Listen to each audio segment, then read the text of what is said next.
You get a scratch on your arm and don't think about it again. Antiseptic, a bandage, done. Somewhere in prehistoric Africa, 50,000 years ago, that same scratch could be the beginning of the thing that kills you. No antibiotics, no sterile anything. Just a body, an infection with nothing to stop it, and a group of people who had no idea what a bacterium even was, trying to figure out what to do anyway. Here's the part that should genuinely surprise you. They weren't helpless. Not in the way you'd expect.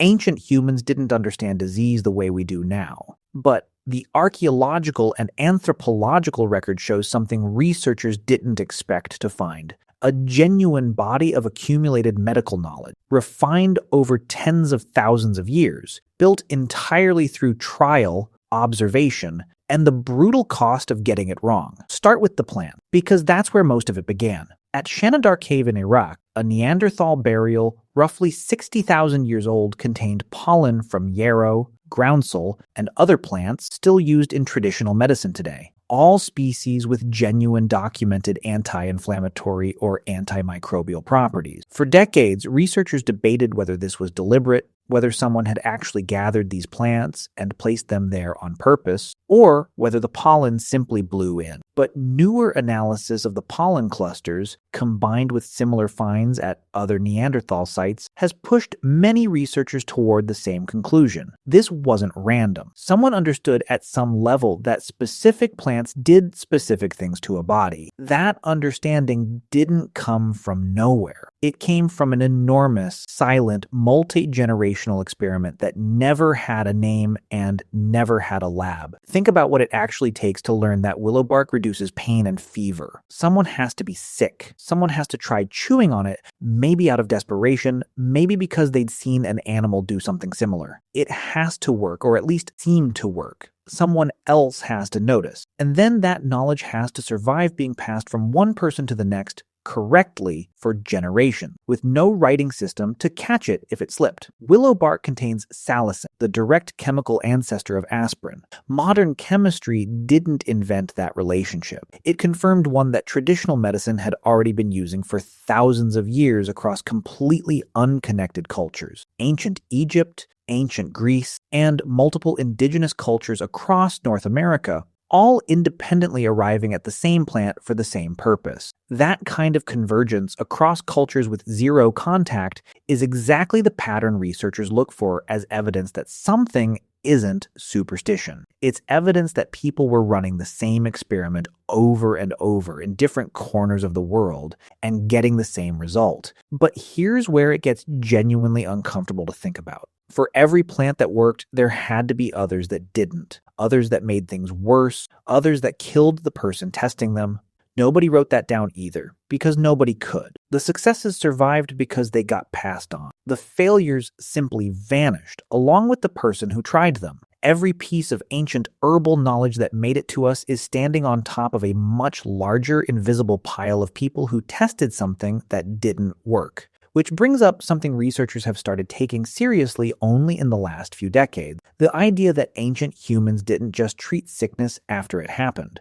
They may have actively worked to avoid it in the first place, using behaviors that look a lot like an early instinctive form of medicine. Chimpanzees, our closest living relatives, provide a genuinely useful window into this. Researchers have repeatedly observed sick chimpanzees seeking out specific plants that aren't part of their normal diet. Plants with known antiparasitic or antimicrobial compounds, and eating them only when displaying symptoms of illness. This behavior, now formally studied under the term zoopharmacognosy, suggests that some form of self-medication predates humans entirely. If our closest relatives do it instinctively, it's a reasonable bet that early humans with larger brains and more sophisticated social learning weren't starting from zero. They were building on top of something already there. Then there's the question of what happens once someone actually gets sick, and here the evidence gets more direct. At a site in Spain called Cima de los Huesos, researchers found the skeleton of a child with a severe skull deformity, a condition that today would likely cause significant developmental and physical challenges. The child lived to at least 5 or 6 years old.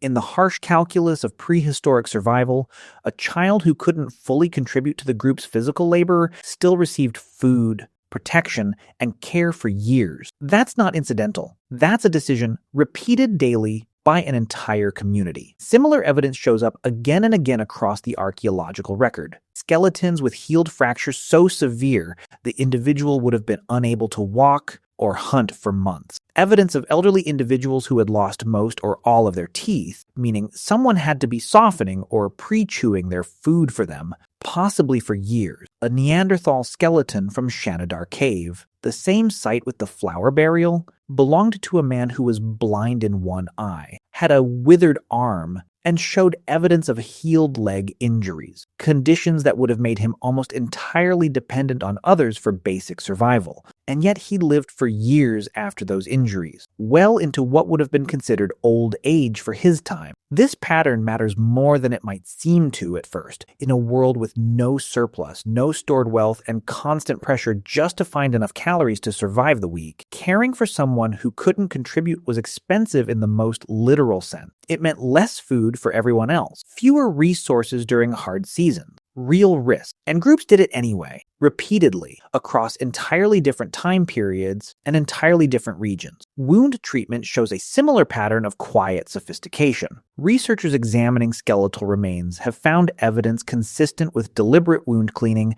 and even early forms of what looks like suturing, using plant fiber or sinew to hold torn skin together. Honey shows up constantly in the archaeological and later written record as a wound treatment, and this wasn't primitive guesswork. Honey has genuine, measurable antibacterial properties, something modern medicine only fully confirmed and explained in the 20th century, thousands of years after it started showing up as a standard treatment across ancient Egyptian, Mesopotamian, and Ayurvedic medical texts. There's also strong evidence that ancient humans understood something close to modern quarantine, even without any concept of germs to explain why it worked. Anthropological studies of surviving hunter-gatherer societies document repeated patterns of isolating the severely sick, particularly during outbreaks that spread quickly through a group. They didn't know about pathogens. They didn't need to. They understood, through repeated painful experience, that sickness could jump from one person to another, and that putting distance between the sick and the healthy sometimes stopped it from spreading further. That's not primitive thinking. That's the same basic logic underneath every quarantine protocol used today, arrived at through observation rather than microscopy. And then there's trepanation, probably the single most unsettling piece of evidence in this entire story. Trepanation involves deliberately cutting or drilling a hole into the skull, and it shows up at archaeological sites across almost every inhabited continent, with the earliest confirmed examples dating back at least 7,000 years, some estimates pushing significantly earlier. What makes trepanation genuinely remarkable isn't that ancient humans did it. It's that so many people survived it. Skulls recovered from these procedures frequently show clear evidence of bone regrowth around the opening, meaning the patient didn't just survive the surgery itself, they lived for months or years afterward. Some skulls show evidence of multiple separate trepanation procedures performed on the same individual over time, meaning people were surviving the surgery, healing, and then undergoing it again later in life. Researchers still debate the exact reasons behind the practice. Relieving pressure from head injuries is one leading theory, since it would have offered genuine physiological benefit. Treating seizures or severe headaches is another. Some form of ritual or spiritual purpose likely played a role as well, particularly in cases where there's no obvious physical trauma present on the skull at all. But whatever the full explanation, the raw survival numbers are the genuinely staggering part. Ancient surgeons, working with stone tools and absolutely no understanding of infection, were performing serious cranial surgery with survival rates that some researchers estimate at 50 to 90% depending on the site and time period, numbers that would be considered a significant medical achievement in almost any surgical context. All of this points towards something that's easy to miss if you only think about ancient humans in terms of what they lacked. Yes, they lacked germ theory. They lacked antibiotics, sterile technique, anesthesia, and any real understanding of how disease actually spreads at a biological level. But what they built instead out of pure accumulated observation passed from person to person across tens of thousands of years was not nothing.